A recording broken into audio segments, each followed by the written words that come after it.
નમસ્કાર, આપ જોઈ રહ્યા છો સ્પાર્ક ટુડે ન્યૂઝ। સુરતમાં યુવા કોંગ્રેસની પત્રકાર પરિષદમાં બજેટને લઈ યુવા કોંગ્રેસ દ્વારા વિરોધ કરવામાં આવ્યો।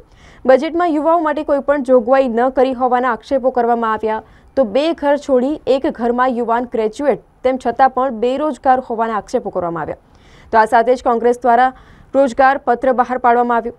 આપેલા નંબરમાં મિસ કોલ કરી અને બેરોજગાર હોવાની માહિતી આપવા અનુરોધ કરાય। રાહુલ ગાંધીની ભારત ન્યાય યાત્રામાં રાહુલ ગાંધી આ પત્ર સાથે રાખશે।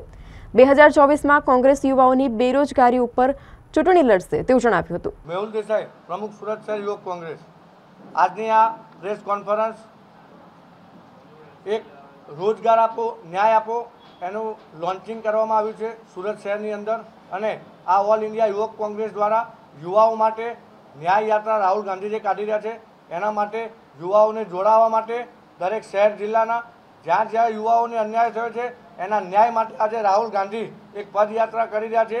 તો એ પદયાત્રાની અંદર લાખો યુવાનોને જોડવા માટેનું આજે આ એક લોન્ચિંગ કર્યું છે। રોજગાર આપો ન્યાય આપોનું લોન્ચિંગ થયું છે, એની અંદર લોકોને જોડવાના છે। મિત્રો, જ્યાં જ્યાં લોકોને અન્યાય થયો છે ત્યાં લોકોને ન્યાય આપવા માટે આજે રાહુલ ગાંધી સડક પર ઉતરી રહ્યા છે।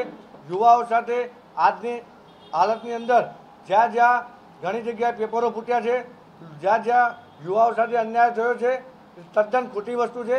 શહેર, જિલ્લો, રાજ્ય કે દેશની અંદર આજે યુવાઓ સાથે ઘોર અન્યાય થઈ રહ્યો છે। મોટી મોટી વાતો કરી રહી છે।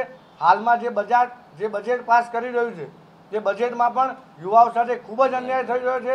આ બજેટમાં યુવાઓને કોઈ રીતનો લાભ મળ્યો નથી।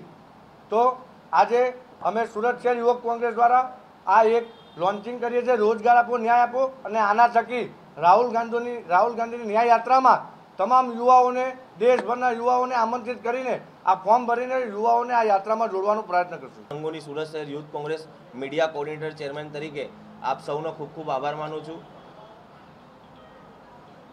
યુથ કોંગ્રેસના પ્રદેશ પ્રમુખ મેહુલભાઈ દેસાઈ હાજર છે। આજે જે પત્રકાર પરિષદનું જે આયોજન કરવામાં આવ્યું છે એ વિસ્તારમાં આપ સૌને સમજાવશે।